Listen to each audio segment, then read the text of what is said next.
Hello बच्चों, आज की क्लास में हम किश्त योजना में क्वेश्चन नंबर 6 सॉल्व करेंगे। हमारा क्वेश्चन है, एक शोरूम में एक स्कूटर का नकद मूल्य 20,000 रुपए है।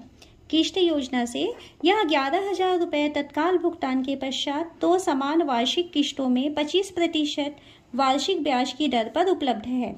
यदि ब्याज प्रति वर्ष संयोजित किया जाए तो प्रत्येक किश्त की राशि ज्ञात कीजिए। ठीक है, तो यहाँ पर आपको ध्यान देने वाली बात है कि जो किश्त दिया जा रहा है वो वार्षिक दिया जा रहा है। अभी इसके पहले हमने जितने क्वेश्चन सॉल्व किए हुए थे वे सारे किश्त जो है वो मासिक दिए जा रहे थे। तो वार्षिक किश्त यदि होता है बेटा, तो यहाँ वार्षिक है या प्रत्येक छमाही रहेगा, तो क्वेश्चन में जो है हमको चक्रवृद्धि ब्याज देना पड़ता है। तो ये क्वेश्चन नंबर 5 तक जो सॉल्व किए थे उससे थोड़ा सा अलग सॉल्व होने वाला है। तो ध्यान से समझिए इसको किस तरीके से हल करना है।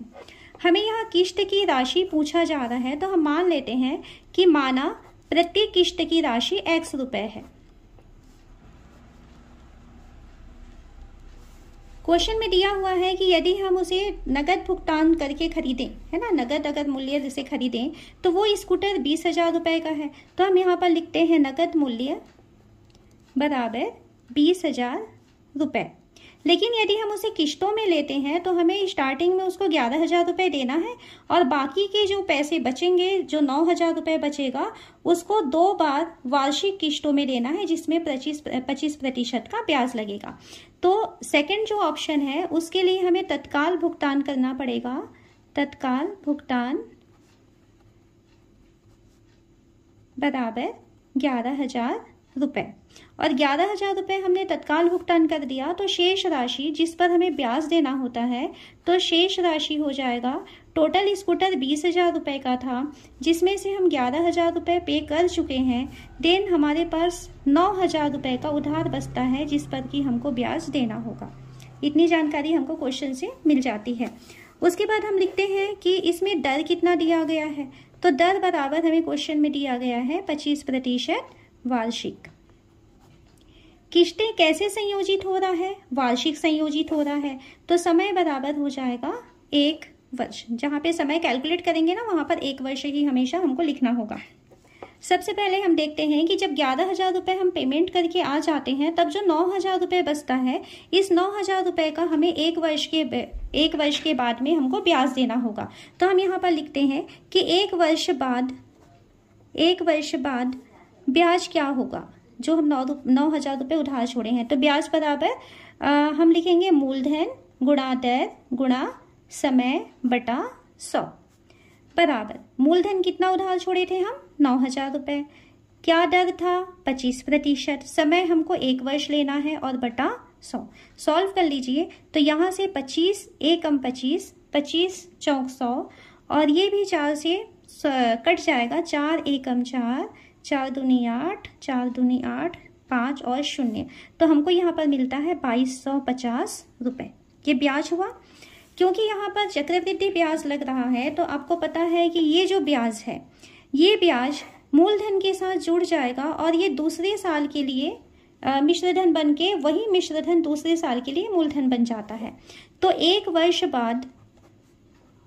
बाद जो मिश्रधन आने वाला है, मिश्रधन कितना होगा, मिश्रधन बराबर होता है मूलधन धन ब्याज। मूलधन जिस पर हमने ब्याज दिया हुआ था वो था 9,000 रुपए, और इस 9,000 रुपए में 2250 रुपए हमने ब्याज दे दिया, तो टोटल हो रहा है 11,000, 9,000 और 2200 हो जाएगा 11,250 रुपए। ठीक है, 11,250 रुपए ये मिश्रधन बनता है, और यही मिश्रधन जो है वो दूसरे वर्ष के लिए मूलधन का कार्य करेगा। परंतु जैसे ही 11,250 रुपए होता है, 1 वर्ष के बाद हम पहली किश्त चुका देते हैं, और पहली किश्त की राशि है x रुपए। तो हमने पहली किश्त चुकाने के पश्चात या देने के पश्चात लिखिए, देने के पश्चात कितनी राशि शेष बचती है, तो 11,250 रुपए था जिसमें से हम x रुपए दे दिए, पहली किश्त हमने जमा कर दिया, तो इसको माइनस कर देते हैं, तो ये हमारे पास फिर से उधार बच गया। ये जो पैसा है बेटा ये दूसरे साल के लिए फिर मूलधन का काम करेगा। तो दूसरे वर्ष का मूलधन फिर निकाल लीजिए। दूसरे वर्ष के लिए मूलधन हो जाएगा 11,250 ऋण x, दर वही है 25%, समय है 1 वर्ष, समय बराबर 1 वर्ष। अब हम निकाल लेते हैं ब्याज की वैल्यू। तो ब्याज बराबर मूलधन गुणा दर गुणा समय बटा 100। वैल्यू रखिए, मूलधन का मान अभी कैलकुलेट किए 11,250 ऋण x, दर की वैल्यू है 25, समय हमको लिखना है 1 और बटे में आ जाएगा 100। जितना कट सकता है काटेंगे, 25 चौक 100, ये हो गया 11,250 ऋण x बटे 4। ये 1 वर्ष के बाद जब हम पहली किस्त लौटा दिए, उसके बाद जो दूसरे साल बचा हुआ था, हमारा जो उधार बचा हुआ था, उतने का ये ब्याज है। अब इस ब्याज के साथ में यदि हम मूलधन को जोड़ देते हैं तो टोटल जो मिश्र धन होगा वो हमें उस साल के अंत में लौटाना होगा। तो यहाँ पर हम लिखते हैं मिश्र धन। मिश्र धन बराबर, फिर से वापस लिखिए, क्या होता है, मूलधन धन ब्याज। दूसरे साल हमने मिश्र धन कितना रुपए लौटाया, उसे दूसरी किस्त लौटाई है। दूसरी किस्त कितने रुपए की थी, x रुपए की, क्योंकि हमने माना था ना कि x रुपए की किस्त आने वाली है। तो x बराबर मूलधन 11,250 ऋण x, 11,250 ऋण x, और इसमें हम जोड़ देंगे जो दूसरे साल के लिए हमने ब्याज निकाला हुआ था, 11,250 ऋण x बटे 4। अब हम इसको सॉल्व करते हैं, जैसे आप लघुत्तम लेते हो ना वैसे ही इसको सॉल्व करना।